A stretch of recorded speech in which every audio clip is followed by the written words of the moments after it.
Bonjour à tous et à toutes et bienvenue dans cette nouvelle vidéo. Alors ici AGL Soft et aujourd'hui nous allons parler de CV. Donc c'est quoi un CV et comment en faire un? Encore rappelé curriculum vitae, curriculum vitae, bon je pense que chacun va tirer selon sa langue, hein. Mais quoi qu'il en soit nous allons aborder la notion de CV et comment en faire un. Donc tout au long de cette vidéo nous allons aborder un certain nombre de points comme d'habitude. Et parmi ces points, on a la définition d'un CV, évidemment. Quelle est l'utilité d'un CV, bien sûr. Quels sont les types de CV? Intéressant. Et bien sûr, comment faire un CV. Voilà. Donc, tout ça étant dit, entrons dans le vif du sujet. Donc, qu'est-ce qu'un CV? Un CV peut être simplement résumé en un document qui présente l'ensemble des éléments présentant la description d'une personne. On peut l'articuler autour d'un certain nombre de points, à savoir la description personnelle, genre la biographie, la photo, un résumé, les contacts liés à la personne en fait qui est décrite dans le CV. Également, nous pouvons avoir ce que vous savez faire. Donc, en dehors de la description personnelle, on a les aptitudes, c'est-à-dire ce que vous savez faire, ce que vous avez acquis comme compétences. Et bien sûr ce que vous avez fait, c'est-à-dire les réalisations que vous avez pu appliquer ou alors réaliser tout au long de votre parcours jusqu'à l'heure actuelle où nous lisons votre CV. C'est très important. Donc, dans un CV, on retrouve trois grandes catégories de choses. La description personnelle d'un être humain, ce qu'il sait faire de façon concrète par ses aptitudes et ce qu'il a déjà fait en termes de réalisation. Très important. Dans tout ça, on retrouve son utilité parce qu'en fait, à partir d'un CV, on se présente tel qu'on est, ses aptitudes, ses réalisations, ses contacts. Donc, on se présente à proprement parler.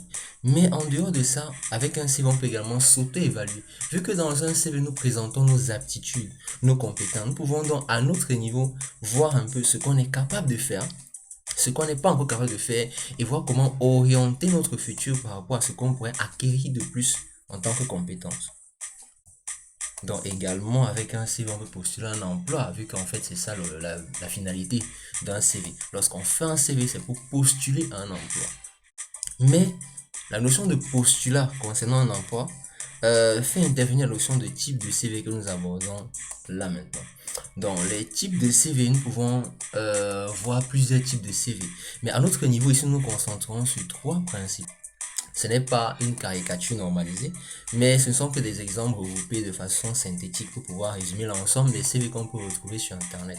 Donc, en dehors de la description et de l'utilité d'un CV, parmi les types de CV, on peut avoir les CV conventionnels. Dans les CV conventionnels ici, ce sont des CV qui regroupent toutes les informations liées à une personne, que ce soit sa biographie, c'est-à-dire son contact, sa description, son résumé, et également ses aptitudes dans les moindres détails, c'est-à-dire son parcours académique, son parcours professionnel, dans les moindres détails, avec tous les éléments qui peuvent entrer en jeu. Généralement, c'est beaucoup plus pour pouvoir s'auto-évaluer et se présenter soi-même. Voilà. En dehors des CV conventionnels, on a également les CV ciblés.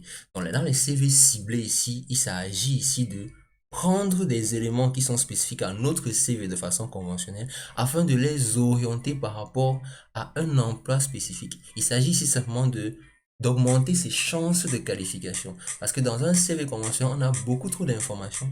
Mais dans un CV ciblé, on ne met que la quintessence, la synthèse qui peut nous garantir une place suffisante ou encore nous augmenter les chances d'être pris pour un poste. Donc ça fait deux. En troisième, nous avons un portfolio. Bon, contrairement aux deux précédents, le portfolio, c'est un peu comme un CV conventionnel, mais en ligne. Ça veut dire qu'il s'agit ici d'un site web, en fait, c'est un site web qui présente le CV, c'est-à-dire la description d'une personne avec ses aptitudes personnelles, professionnelles, ses réalisations, ainsi de suite.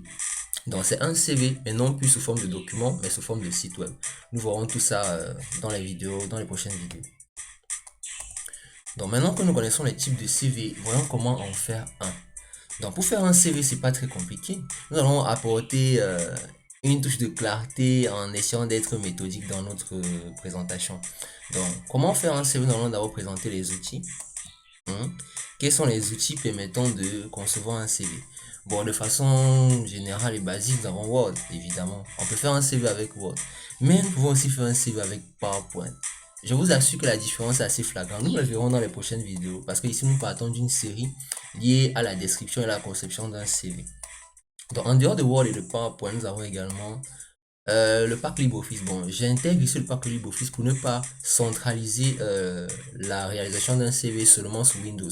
Même d'autres systèmes d'exploitation, comme par exemple Linux, Mac ou autres, ils peuvent également s'introduire dans la conception de CV avec les outils liés, par exemple, à la plateforme LibreOffice ou au logiciel LibreOffice, autant pour moi.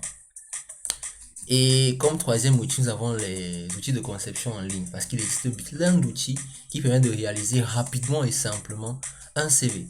Nous verrons tout ça dans les prochaines vidéos, donc avançons. La procédure de création. Bon, maintenant que nous connaissons les outils de conception d'un CV, voyons comment est-ce qu'on peut en créer un. Donc pour créer un CV, c'est pas très compliqué. On peut partir de rien. C'est vrai que dit comme ça, c'est un peu chelou. Mais quand on dit partir de rien, c'est genre, vous écrivez juste ce que vous savez sur vous-même. Ce que vous connaissez sur vous-même. C'est-à-dire, vous vous décrivez, vous présentez vos aptitudes, vous présentez votre parcours académique et professionnel de façon simple. Sans avoir à trop réfléchir comment disposer les éléments, non, c'est sous forme de listing. On peut partir de là et après on arrangera avec un peu de style et autres. Donc ça, c'est la première manière de concevoir un CV. La deuxième manière, par contre, c'est de partir d'un modèle.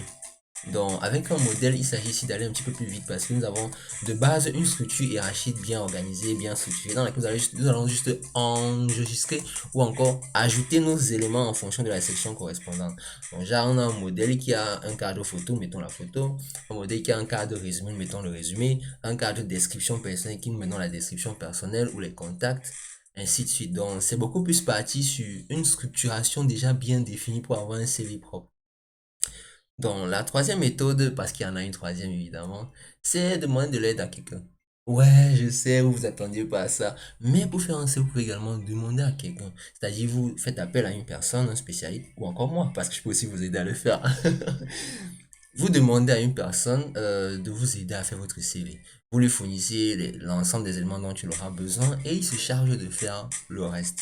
Très pratique, n'est-ce pas? Ça vous permet aussi d'avoir un peu de sous. Mais je vous laisse pour une autre vidéo. Nous abordera ça un peu plus tard. Donc voilà en gros deux éléments qui entrent en jeu dans la conception d'un CV. Bon, maintenant que cela est dit, voyons comment structurer notre CV. Quels sont les éléments qui entrent en jeu de façon conceptuelle dans la réalisation d'un CV. Donc c'est dans notre troisième point, la structuration d'un CV. Nous partons sur 4 points essentiels que nous allons fournir ou alors que nous devons avoir pour concevoir notre CV. Le premier point ici, c'est la biographie comptable. On l'a dit tout à l'heure. Le CV contient la biographie, la description personnelle. Donc, lorsqu'on veut faire notre CV, il est bon de commencer d'abord par qui nous sommes et comment nous joindre. C'est très important. Ensuite, nous avons le parcours académique. Il s'agit de pas tout ce que nous avons eu à apprendre à l'école, dans les instituts universitaires ou privés. Quelles sont les diplomations que nous avons pu obtenir? C'est important. Avec les éléments qui entrent en jeu, c'est-à-dire l'année, l'école, ainsi de suite. Et également, nous avons le parcours professionnel. Donc, en dehors de l'école, qu'est-ce que nous avons pu faire en entreprise?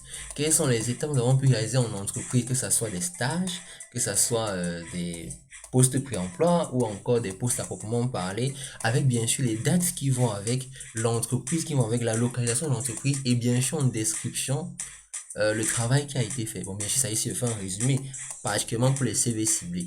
Mais je vous laisse les détails pour d'autres vidéos. Le quatrième point ici sont les compétences et qualifications. Vous savez, en dehors de se présenter, donner son parcours académique, son parcours professionnel, il est bon aussi de dire ce qu'on est, ce qu'on sait faire, à proprement parler. En termes de compétences, je peux faire allusion à la discipline, la gestion du stress. Donc, ce sont des éléments que je cite comme ça pour essayer de vous illustrer un peu ce qu'on peut mettre dans les compétences. Plus tard, je vais vous montrer des exemples de CV qui intègrent tous ces éléments. Par les qualifications, par contre, nous avons des certifications. Oui, c'est très important. Il ne suffit pas juste de dire, ok, j'ai travaillé ici, j'ai eu tel diplôme, mais les certificats également comptent dans la mesure où ça vous garantit une autorité par rapport à un domaine d'activité bien précis. Donc, il ne faut pas hésiter à le mettre dans un CV. Donc, globalement, voilà un peu ce qu'on peut dire sur qu'est-ce qu'un CV et comment créer un. Dans la prochaine vidéo, je vous montrerai comment concevoir un CV à proprement parler avec l'outil Word. Puis nous présenterons par la suite le PowerPoint, et les outils en ligne, histoire de vous permettre, chacun selon son niveau, de pouvoir facilement concevoir son CV ou encore demander à quelqu'un de le faire tout en sachant ce que ce gars va faire. Vidéo, je vous remercie pour votre attention. J'espère qu'elle vous a plu. Dites-moi en commentaire ce qui vous a plu, ce qui vous a pas plu, ce que vous auriez souhaité avoir en plus. Et n'oubliez pas de me laisser un pouce bleu et de rester à l'actualité des prochaines vidéos dans ce sens. Ciao.